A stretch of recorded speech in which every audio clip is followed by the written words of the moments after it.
Why should you do a bad job? Have you ever considered that doing your absolute best might be holding you back? We've been conditioned to believe that excellence is the key to success, but what if I told you that sometimes, deliberately underperforming could be your ticket to a better life? Let's explore this counterintuitive concept. Doing a bad job, when applied strategically, can open doors you never knew existed. It's not about being lazy or incompetent. It's about understanding when and how to leverage imperfection to your advantage. Consider the phenomenon of strategic incompetence. This tactic involves intentionally performing poorly at tasks you'd rather not do, thereby discouraging others from assigning you similar work in the future. It's a subtle art of self-preservation in environments where saying no isn't always an option. But strategic incompetence is just the tip of the iceberg. Doing a bad job can serve as a powerful tool for boundary setting.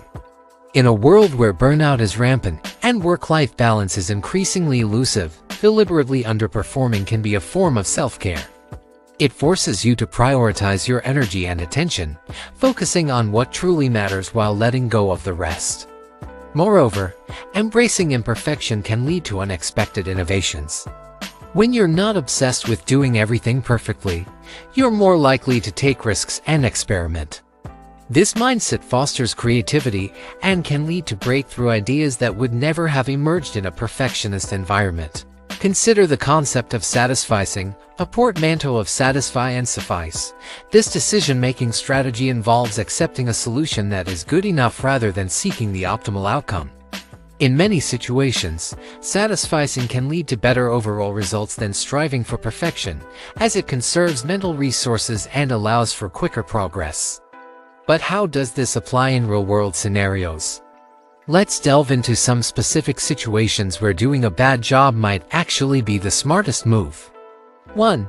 Avoiding unwanted responsibilities. By consistently producing subpar work in areas outside your core competencies or interests, you encourage management to reassign those tasks to more suitable team members. This allows you to focus on your strengths and passions, ultimately benefiting both you and your organization. 2. Challenging unrealistic expectations. In workplaces that demand constant excellence without providing adequate resources or compensation, deliberately underperforming can be a form of protest. It forces a reassessment of workloads and expectations, potentially leading to more sustainable and fair working conditions. 3. Fostering independence in others. If you're always available to fix others' mistakes or take on their responsibilities, you enable dependency. By occasionally doing a bad job or being unavailable, you encourage others to develop their own problem-solving skills and self-reliance. 4. Preserving mental health. In high-pressure environments, the pursuit of perfection can be psychologically damaging. Allowing yourself to do a bad job occasionally can alleviate stress and prevent burnout, ultimately leading to better long-term performance and well-being. 5. Identifying inefficiencies. Sometimes, doing a bad job can expose flaws in systems or processes. If your subpar performance doesn't significantly impact outcomes, it might reveal that the task itself is unnecessary or that resources are being misallocated. 6. Encouraging delegation. In leadership positions, consistently excelling at every task can make it difficult to delegate. By occasionally producing less than stellar work, you create opportunities for team members to step up and showcase their abilities. 7. Breaking free from perfectionism. For chronic perfectionists, intentionally doing a bad job can be a therapeutic exercise. It helps break the cycle of self-criticism and unrealistic standards, leading to greater overall productivity and satisfaction. 8.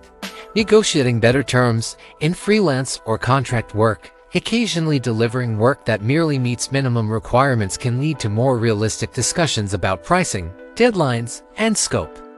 It helps set appropriate expectations for future projects. 9. Creating learning opportunities. In educational or training settings, deliberately making mistakes or producing flawed work can create valuable teaching moments. It allows for discussions about problem solving and improvement that wouldn't occur if everything was done perfectly from the start. 10. Facilitating honest feedback. When you consistently produce top-notch work, colleagues and superiors might hesitate to offer constructive criticism. By occasionally doing a bad job, you open the door for more candid feedback, which can be invaluable for personal and professional growth. 11. Challenging the status quo in organizations resistant to change. Deliberately underperforming in outdated processes can highlight the need for innovation.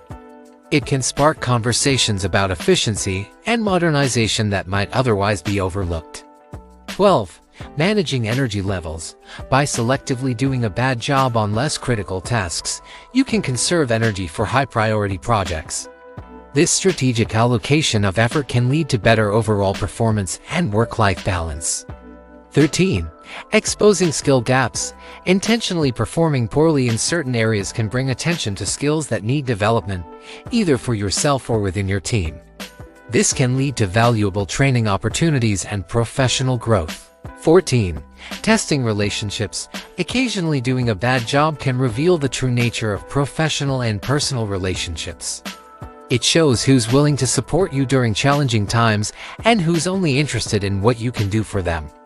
15. Encouraging realistic goal setting. By demonstrating that perfection isn't always necessary or achievable, you can foster a culture of setting more attainable goals. This can lead to increased motivation and a greater sense of accomplishment. 16. Challenging imposter syndrome.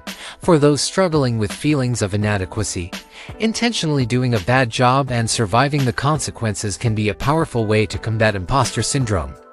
It demonstrates that your value isn't solely tied to your performance. 17. Creating space for luck. When you're not obsessed with controlling every detail, you leave room for serendipity. Sometimes, a bad job can lead to unexpected positive outcomes or opportunities that a meticulously executed plan would have precluded. 18. Fostering resilience. Regularly experiencing and overcoming the consequences of doing a bad job can build emotional resilience. It teaches you to handle criticism, adapt to setbacks, and maintain perspective in the face of challenges. 19. Encouraging work-life integration. By occasionally prioritizing personal life over work performance, you model a healthier approach to work-life balance. This can influence workplace culture and lead to more holistic measures of success. 20. Challenging the notion of failure. Intentionally doing a bad job and analyzing the outcomes can reshape your understanding of failure. It often reveals that the consequences of imperfection are less dire than imagined, leading to greater risk-taking and innovation. 21.